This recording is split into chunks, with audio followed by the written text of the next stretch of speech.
नमस्कार. MPSC आणि UPSCच्या तयारीमध्ये आपलं स्वागत. आज आपण एका अशा घटनात्मक पदावर नजर टाकणार आहोत जे परीक्षेच्या दृष्टीनं खूप महत्त्वाचं आहे आणि ते पद म्हणजे राज्याचे महाधिवक्ता. चला तर मग एकदम सोप्या भाषेत समजून घेऊया या पदाबद्दल सगळं काही. आता बघा, MPSC असो किंवा UPSC, एक प्रश्न हमखास येतोच की हे महाधिवक्ता म्हणजे नक्की कोण आणि घटनेनं त्यांना नेमके कोणते अधिकार दिले आहेत. बरोबर ना? चला, आज आपण याच प्रश्नाचं उत्तर अगदी व्यवस्थित शोधणार आहोत. ओके, तर सगळ्यात आधी आपल्याला हे बघावं लागेल की राज्यघटनेत या पदाचं स्थान नेमकं कुठे आहे. कारण या पदाचा जो मूळ आधार आहे तो आपल्या भारतीय राज्यघटनेतच दडलेला आहे. आणि तो आधार म्हणजे हा आकडा 165. हा नंबर तुमच्या डोक्यात एकदम फिट बसला पाहिजे, कारण महाधिवक्ता पदाची A to Z माहिती, त्यांचे अधिकार, त्यांची कर्तव्य, सगळं काही फक्त आणि फक्त ह्या एकाच कलमात सापडतं. आणि ते कलम आहे कलम 165. हे बघा, हे आहे ते कलम. अनुच्छेद 165 अगदी सरळ आणि स्पष्ट सांगतं की प्रत्येक राज्याचे जे राज्यपाल असतात ते अशा व्यक्तीला महाधिवक्ता म्हणून नेमतील जी व्यक्ती उच्च न्यायालयाचा न्यायाधीश बनायला पात्र आहे. म्हणजे सिंपल शब्दात हेच कलम या संपूर्ण पदाचा पाया आहे.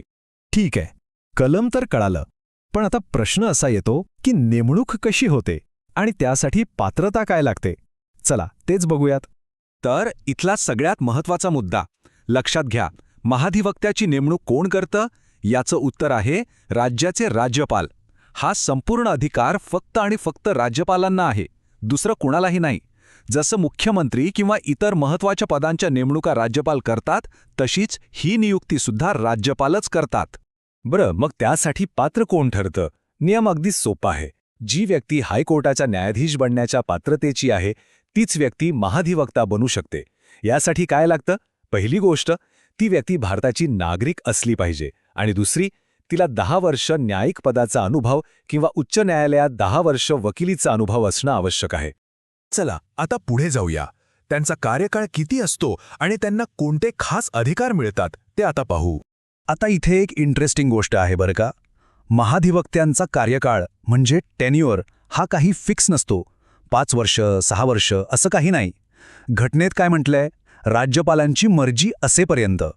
याचा सरळ अर्थ असा होतो की राज्यपाल त्यांना कधीही पदावरून बाजूला करू शकतात. आता हा जो मुद्दा आहे ना, यावर तुम्ही स्टार मार्क करून ठेवा.